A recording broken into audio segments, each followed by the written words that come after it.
Good morning, guys. Just drinking my shake.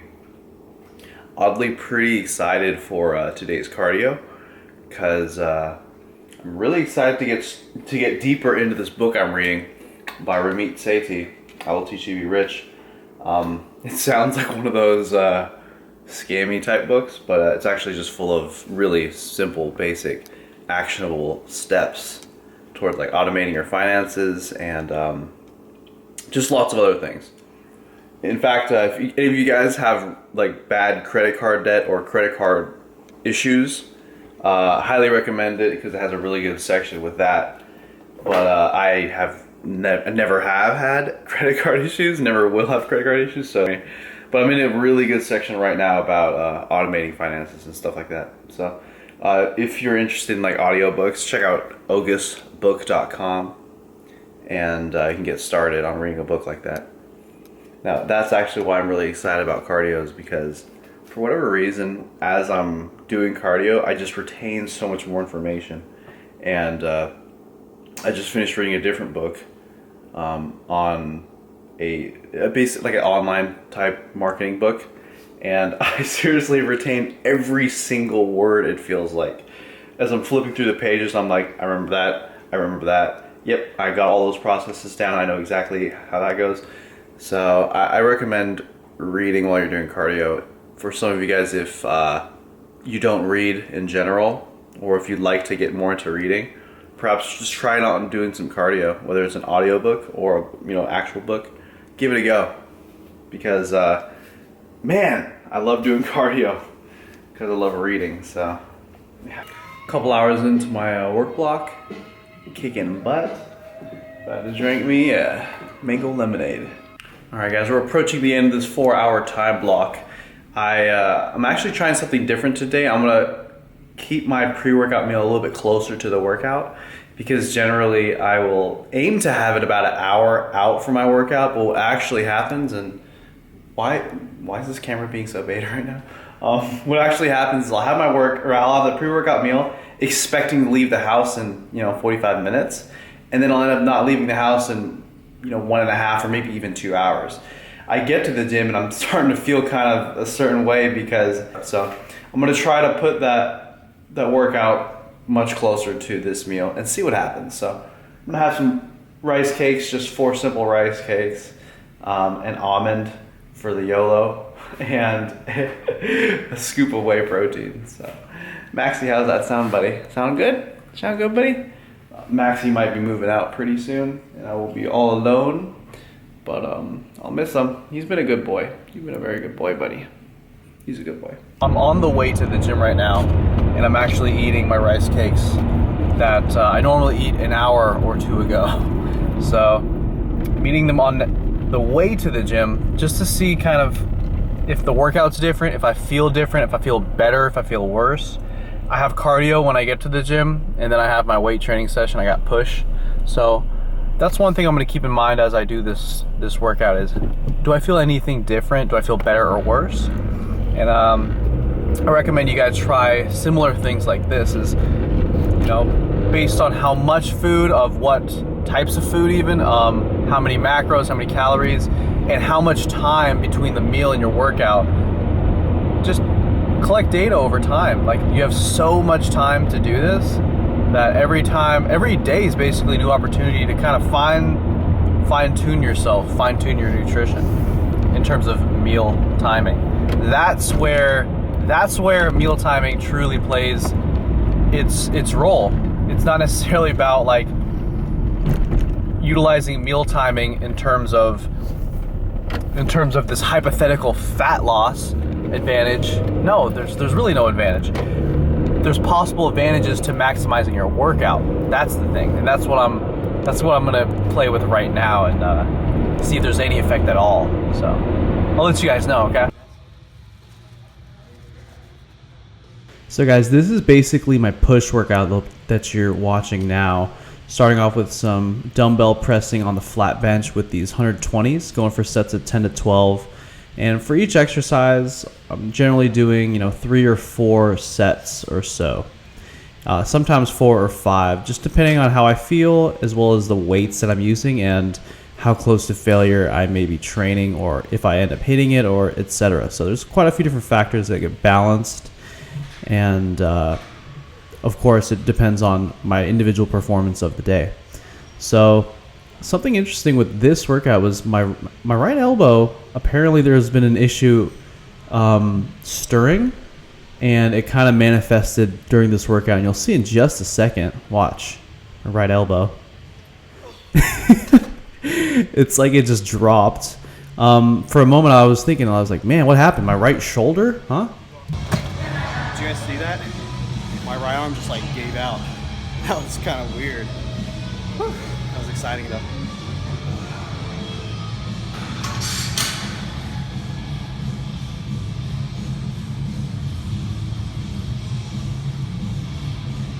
You guys have seen me demonstrate this in my mobility videos of the past, and I actually have another one coming up real soon. I know you guys have been waiting for it, but I practice what I preach, and I basically do a set of wall slides between the vast majority of my first sets of a push day. So between each set of the flat dumbbell and even 1 or 2 sets into the incline, and generally I as much as I can remember to do it, I do it. So if possible, I'll do a set of wall slides between every set of like actual push exercise, not between like triceps or side lateral raises, but every push exercise. Yeah. So I did 12 and then 10 and then 12, or basically each set was 10 to 12 reps. The first one I definitely got 12. The second and third, one of them had 12. I forget which one. So you either saw the second or third set here. I really don't even remember. So next up, I had the incline dumbbell press with the 100s right here. And, in the past, I would be pressing with 150s when I was at my heavier body weight of around 185. Even down to 180, I was still doing 150s. But obviously now I'm at or just below 170-ish.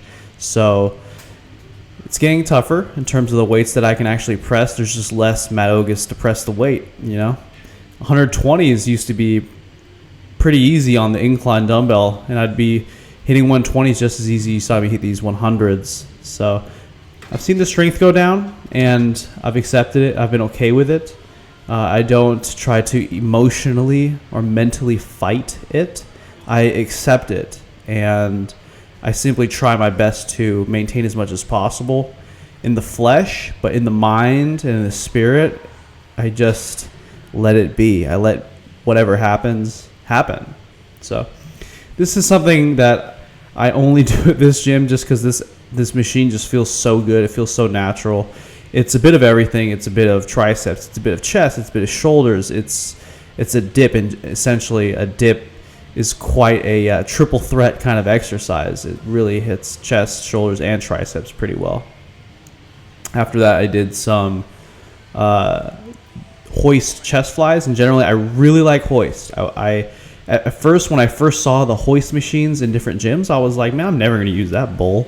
But now that I actually train here, I really enjoy using the hoist machines just because they put you in such a good position and you feel so good. It's hard to describe if you've never used this before, because it just shifts your body in such a way that the stretch is just maximized, the contraction is maximized. It just shifts in a way that your muscles are just working beautifully. Everything is synchronized, and it just feels so good. It's you have to try it. Please try it if your gym has a set of hoist machines. Give it a go. After that, did some tricep push downs, and I'm trying to think if I left anything out. I believe you're going to see everything I did here on this workout. I was being cautious, and generally I do a long head tricep exercise, 2 to 3 sets, but since I could tell something was a little weird, I decided not to do any more tricep exercises besides the ones you saw or you've seen already, and for good reason too, because when I got home, and I'll update you guys in the future, my right arm just feels a little weird around the elbow area and the lower tricep area. In certain positions, when I do a certain kind of angle or whatever, when I push or pull against something, my elbow feels a little bit weird. So I'm gonna take it easy on the pull and bicep day I have tomorrow, and do a rep range that I feel comfortable with. If it feels fine, I'll go hard, but I'm just gonna play it by ear and be careful. So here's another thing that I've been doing throughout prep to really maintain my mass, since I am not doing tons of overhead press. I'll do overhead press, I think, basically I've been doing it every other week, so once every 2 weeks, guys, which means that I got to do something to maintain the shoulders. So I've been doing, seriously, 5 sets of this every push day and every pull day. So that's 4 workouts per week, where I generally do 5 sets, sometimes a minimum of 3, sometimes I'll do 3 or 4, but for the most part I've been doing 20 sets of side lateral raises every single week for the past few months. So keep that in mind, guys. Whew. I am home from the gym, prepping my little Chipotle meal now. Megan had a family dinner thing to go to, and she had a little bit of a wardrobe kind of mishap, so we didn't actually film her at the gym. Well, we did film her, but we decided not to upload that, so sorry about that, guys. Next time we'll make sure that she has her clothing on point, because it's a long story, I'm not going to get into it, so yeah. Here we go, I got the spinach, guys. If you haven't seen like my shredding diet video, highly recommend it, because it has pretty much the foods that I'm eating pretty much every single day inside of it on a regular basis. Watch it, shredding diet. So I was talking to another competitive bodybuilder, and he really recommended that I do this NPC show coming up, just based on how I'm looking in his opinion, and the type of the competition that he is used to seeing as he goes to that show a lot, I assume. And he's like, yeah, you should really do it. And I was just like, dude, I don't know. Obviously, I'm doing a bunch of natural shows, but I guess I could troll a NPC show just to hop in and kind of see where I land in terms of me versus untested individuals.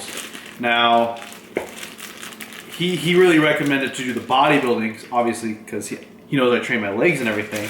And you guys have been saying, Matt, natural, or not Matt, what was it? I forgot the name of the new organization. Not new organization, but the new division. It's Classic Physique. Classic Physique, it's called. And I was more towards leaning to that, simply because it's new, it's novel, and it just sounds exciting. But a lot of people are kind of edging me towards just bodybuilding. So, to be completely honest, it's not even an option in my mind yet. I haven't actually fully entertained doing an NPC show, simply because it's not really my thing, and it wasn't really my goal to start with. But we'll see. I might change my mind, do the Classic Physique division, just see what happens. We talked a little bit about dieting and whatnot, and I think he mentioned something that I kind of want to address. Is he was talking about he's like, yeah, dude, you're so close to the show, and all you need to do is a depletion process, and then, you know, blah blah. And the thing with me, guys, and a lot of people assume that all bodybuilders do depletion processes in terms of like a peak week or something like that, but I've never done that before. My dieting goes in the same exact way, and then for me during peak week, it's generally more carbs during that week versus less, or versus any sort of depletion. So for me, when I get really close to a show, either we front load me, which assumes that I'm already really lean, and we try to fill me out towards the beginning of the week and keep me full, or you backload, which means filling you out carbs wise closer to the show. Generally that's saved for those who are less lean, or it depends on, you know, how lean you are. If you're really crazy lean, like, you could do a front load, but if you feel like you might need just those extra days or whatever, you might do a back load. Or you might not even do a carb load at all. You would just eat more carbs on the Friday or the Saturday of the show. But this is all stuff that we can talk about later. I guess I just wanted to let you guys know that I really don't do anything crazy come peak weeks. For those who've watched my 2011 or 2013 competition series, you guys know that I never really did anything crazy during peak weeks. I just ate a little bit more carbs during that week. Kept training a little bit more higher rep in a way. And that was basically it. So hopefully that was informative, guys. Gotta have my mushrooms. Some in there, some in here. That's probably more than 8 ounces. Screw it. Something pretty cool happened at the gym today. A guy came up to me and he asked me to take a picture, and I was like, "Yeah, dude, let's do it." And then he said, "Hey, man, yeah, I'm from Mexico, and I'm here, you know, on like a work permit or whatever." And I was like, "Oh, that's sick." I'm like, "You guys watch me in Mexico?" He's like, "Yeah." Da, da, da. I was like, "What the hell? That's crazy." And he was telling me that, "Yeah, man, I loved your recipes." I'm like, "Which recipe?" He's like, "Your Ogus salad." I was like, "Hell yeah!" And I think what he means is this thing right here that I'm making. Hell yeah! It was funny. And then we took a picture, and then later on that workout session, I wanted to ask him, "Hey, can you do me a favor and tag me inside the Instagram photo just so I could see it, you know, like it, and leave you a comment and just say what's up." And he was busy showing the other guy that I met today named Steve. I checked his, I go over to talk to him, and I look over and he's showing him, excuse me, my shredding diet video or my Ogus salad video or something, either one of those. I was like, "What the hell? It's crazy." He was just showing it to him. And this guy was like, "What, you do YouTube videos?" I was like, "Yeah." And then from there we talked about competing and all these different things. He's like, "Dude, you look like you're 4 weeks out or whatever." And I was just like, "Man, I appreciate that." And it's great. It's crazy. I've been getting, as you get closer to a show, people will ask you, "Dude, how many weeks out are you?" And it's a good sign in some ways because you know that you're getting ready, and people know, especially when it's coming from competitive bodybuilders, they have an eye for that. But it's crazy that some people are like, "Dude, what are you, like 2 weeks out?" And I'm like, "No, I'm still like 9, 11, and 13 weeks out." And they're like, "What?" So it's good that I'm on track. Definitely on track in my opinion, guys. And I'm really, really excited. Prep is challenging, but it's very exciting. It's very exciting. And I've been extremely productive, so I'm very happy with how this prep's been going. Thank you guys for joining me too. For a visual reference, this is probably, in my opinion, what one regular Chipotle burrito bowl looks like. Right there. That's a 1 bowl.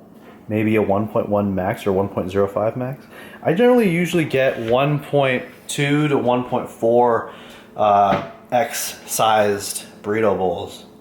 So it's kind of a small one. So I make sure to input in MyFitnessPal as 1 burrito bowl. And when it's a big one, which I generally get, I'll type in 1.25 or 1.3 burrito bowls. That's kind of the average lately. I used to be getting, honestly, bowls that were legit 1.5 times the size of a regular Chipotle burrito bowl that you'd expect. And they've been getting small lately, guys, like really small on average from multiple Chipotles. It's interesting. But then once in a while I'll get a huge one. So it just depends on who's working, to be honest. I'm gonna eat this right now. I'm gonna watch a little bit of this show called, what's it called? It's The Man in the High Castle. It's a show about what if Japan and Germany had won World War II. Really cool. Just that premise right there. It's like, ooh, that's ooh. It's cool. I recommend it. It's on Amazon Prime. All right, so I put these bowls here, my salad bowl, my Chipotle salad bowl, like 30 minutes ago, but then I got on my computer, started writing up a post for Instagram, and this one was about judgment. I'm not gonna get too much into it because you guys can check it out yourself on my Instagram, but lately I've been just trying to write more, and it's definitely helped me with the 753 ebook, just writing more on Instagram and stuff, and vice versa, writing on the 753 ebook has kind of helped me word things better for Instagram. And the reason I've been writing more on Instagram is just to give people more value, to help people out. I posted something on judgment, and every day I guess I choose different topics that I want to cover. Today I also covered form and how it's really important that, well, let me back up a second. I asked on Instagram, like, how does your form look? Is your form generally the same for every single set?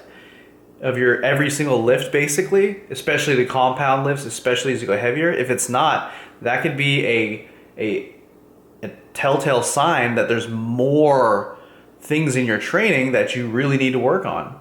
That's just one thing, but it kind of shows that there could be a bigger problem that you might not know as much as you might think you do. Especially when it comes to the training. If you know every single set of yours looks different or looks like it's the first time you've ever done it, it's indicative that there could be much more learning that could be done. And yeah, I've just been posting stuff like that on my Instagram lately, and it's all me actually writing this stuff out. I know a lot of people on Instagram just repost stuff, or they might. I honestly feel like some people on Instagram might have ghostwriters, just because it's like, really, I'm like, did they write that? I'm like, man, if they did write that, props. But I definitely write all my stuff, so I guess that's just a quick little disclaimer. Anyway, I'm gonna watch The Man in the High Castle now, and get to this meal that's probably freaking cold now. Strong. Guys, it's about 10:30 p.m. capping off the macros now. I'm using this as my bowl. I've got about 200 grams of the Faya yogurt, 125 grams of the Zoe non-fat Greek vanilla, 2 Fiber One brownies, and about 15 grams of almonds. And I just have to break these up and put these in here. And that caps it off. This is about a 500 calorie meal. Takes me to about 2775 calories for the day. In case you're wondering, it's about 216 protein, close to 380 carbs, and 50 fat. And the reason why the carbs are a little bit higher is because the protein is just a tad bit low. So I decided that's cool with me, not even tripping. 2750 is where I'm hitting for the day, and that's pretty good. I'm pretty flexible. So gonna eat this and then upload this and then get to bed.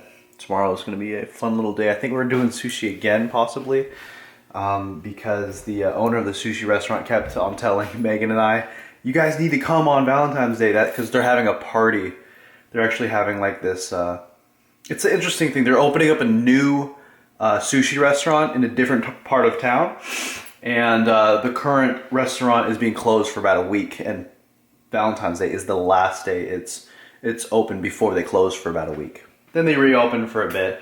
But eventually they're moving to a bigger location. So we're going to go just to show support, and because everyone there just told us to come. So we'll be hitting sushi again. I'll plan accordingly for that so that I could do that. And it'll fit the macros easily. So not tripping or anything. I'm definitely ahead of schedule in my opinion in terms of my conditioning for my 9 weeks out. Like, this is a really good 9 weeks out for me. So I'm really excited. I'm super excited. Everything is going perfectly. So, all right, y'all, have a good night. Any last words for you? I don't really know if I have any last words for you guys. Thanks so much for following me along this journey. The support lately has been incredible. I said that yesterday. I'll say it today. It's been incredible. Everything is on the rise. You guys are on the rise. I'm on the rise. Everything's just improving and getting better, and we're all growing together. So I appreciate you guys. Just want to tell you that once again. So have a good night. I'll see you guys in the next episode of Matt Versus. Peace. Guys, best dessert ever.